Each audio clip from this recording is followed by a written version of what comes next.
Do you remember back in video one, we were working with my garlic and I had a few different braids, braid, what do we have? Braid one here, braid two here, and there was a third one elsewhere back in the garden with the garlic that's still being planted. Um, what if we want to bring that into Minitab to look at the variation from garlic to garlic or from braid to braid?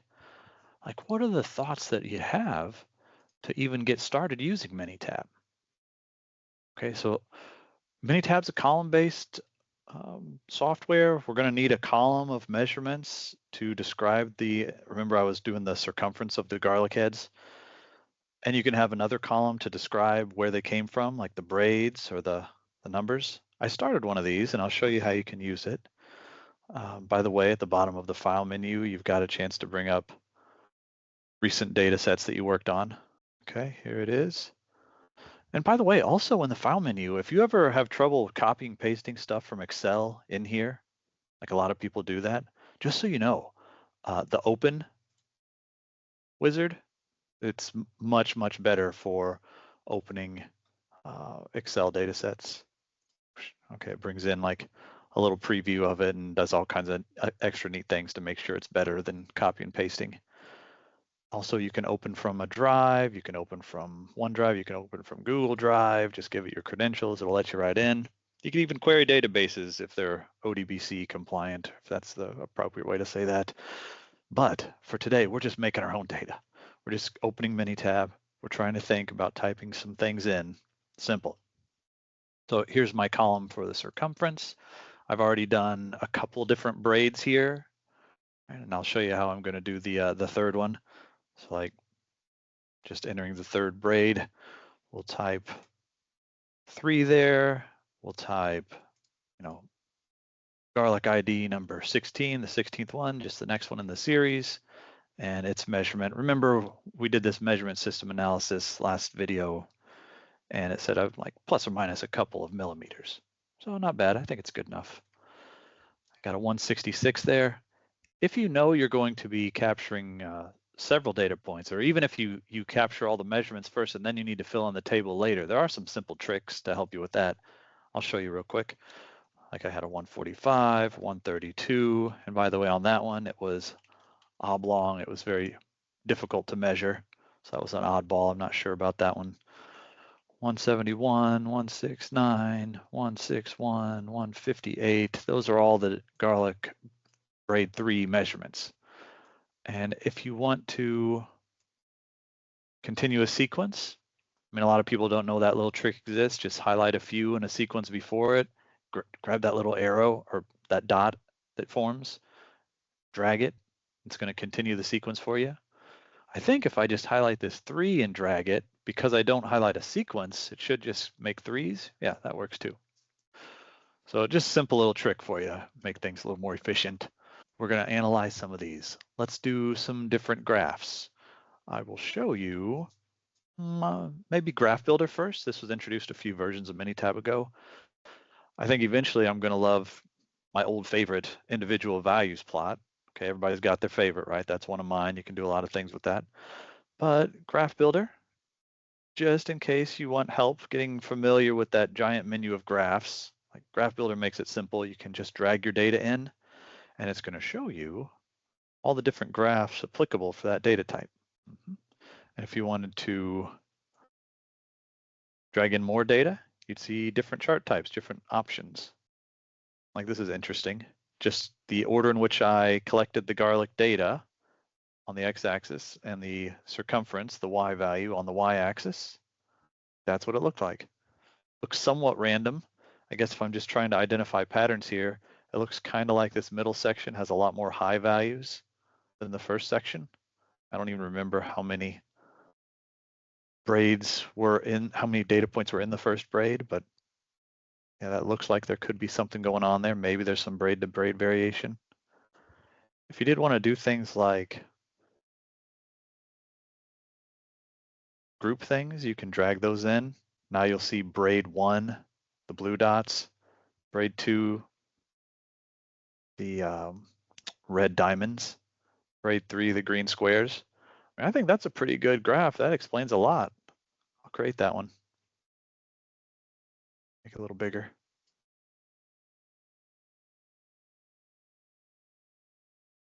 All right, interesting. So maybe this, this is a nice chart. I mean, this is kind of like it's a scatter plot. It has different variable IDs on it. I was thinking my favorite would be better. That maybe this one's good. Let's try out what I was going to do. Individual values plot. I really like that. Some complexity here. You can take I think Minitab Essentials is the first class we have that really describes much of this, like basics of Minitab, stats and graphs. They're not easy. They're just basic. They're like the intro to Minitab. I'm going to do one with groups here because I want to make a chart and have different groups of dots related to the braids in this case. A graph variable, I want circumference, categorical, braid. Right. Like I like that. It says, yeah, what I was seeing there does look a little easier to see now. Like braid 2 does look a little bit higher on average. If you want to do something like call out the average or median, those are options in the chart. You can do that. If you wanted to look at medians, box plot might be even easier. You could do a box plot very similar. So on these, you get the middle line there is the 50th percentile, the median, 75th at the top of the box, 25th at the bottom. Whiskers go down to the min and max unless they're outliers, then they'll show up with a little asterisk. Like if I had a really low one here in braid 2, it might show up with an asterisk. I guess I could try that out with you and just fake this data a little bit and see if I had a 100 there, would that show up as an outlier? So I just changed data point. When you change a data point, it's going to give you a chance to update your graph or make a brand new graph. Just update these. Yeah, so you see that asterisk there that's saying, oh, it might be an outlier. Watch out, that 100 looks crazy. Also, by the way, if you like pretend I'm still collecting data rather than hacking up my old data, if you wanted to, you could turn on options like, let me hit Control Z first to bring that back to 158. Right? If you wanted to, instead of clicking that update results every time, if you right click on the background or hit this little caret in the top right, you get all these options. Like you can add notes here, you can update results automatically. I'll do both of those so you can see it. Update results automatically. If I change this to 100, there we go. Well, that wasn't 100, that was 500. Okay, no, it was actually 158 was the original data.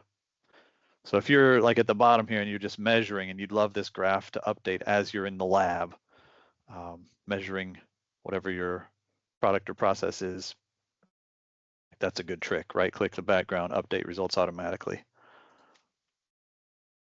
Garlic data collected in time order, grouped by braids. Maybe you put some notes up here. Looks like braid 2 was higher. Maybe ask some questions in there. If you don't always have all the answers, sometimes your data analysis leaves more questions. Right? So those are some neat tricks. I showed you a couple now. Data manipulation, auto update, adding notes, making different graphs. If you want to see things side by side, you can right click on a graph that's not already open and say, show me that in split view. Oh, I didn't want that one. I wanted this one. Okay, you can move them around. I don't need that. I like these two. That looks amazing.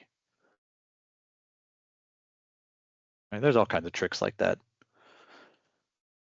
Let me show you maybe one more type of analysis here, just in the basics of Minitab. Like that's great. This scatter plot that we made is kind of like a time series plot because the x-axis here is just the time order in which I got it. If you really did have time ordered data and you wanted to understand the variation in it, here are some interesting things I'll show you. And this is part of a different class. I know I mentioned Minitab Essentials a second ago, but if you wanted to know about control charts, that's in statistical quality analysis.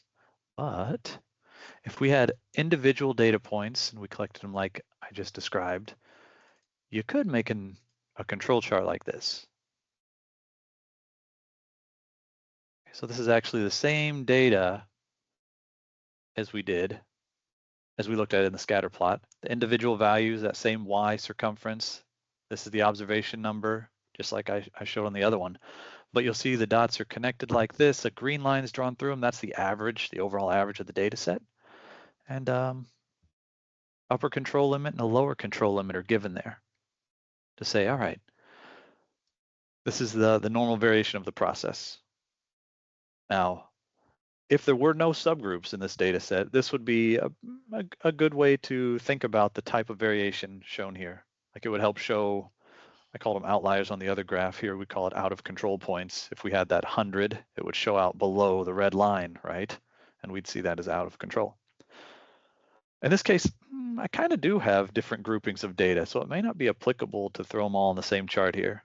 I mean, you have to think through your scenario, but another thing you could do if you had this scenario like I do, where I've got the 3 braids, for the first braid's data, then the second, then the third, you can go to the IMR chart options, and there's so many things here, but one of them I'll show you now are stages, and we can do a different stage on the control chart by the braid number,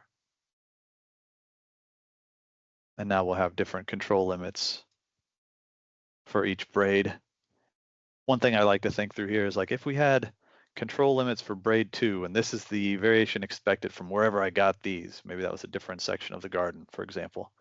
If any of these other braids had data points below there, like this one is, they would be out of control for braid 2. So there's some evidence, depending on how you organize your data, you'll see different things. And in this case, if we look at braid 2 differently from 1 and 3, you start to see these signals pop out. So it's interesting. There's a ton of things you can see from this data already. In the next chapters, we'll do some more interesting things. Maybe we'll have a look at some of these other stat items. There's a lot you can do here besides basic stats and graphs, control charts. You can take a look at capability analysis later. We can take a look at ANOVA, and maybe I'll come up with another example to show you DOE in the next videos. All right, good to see you again. Thank you.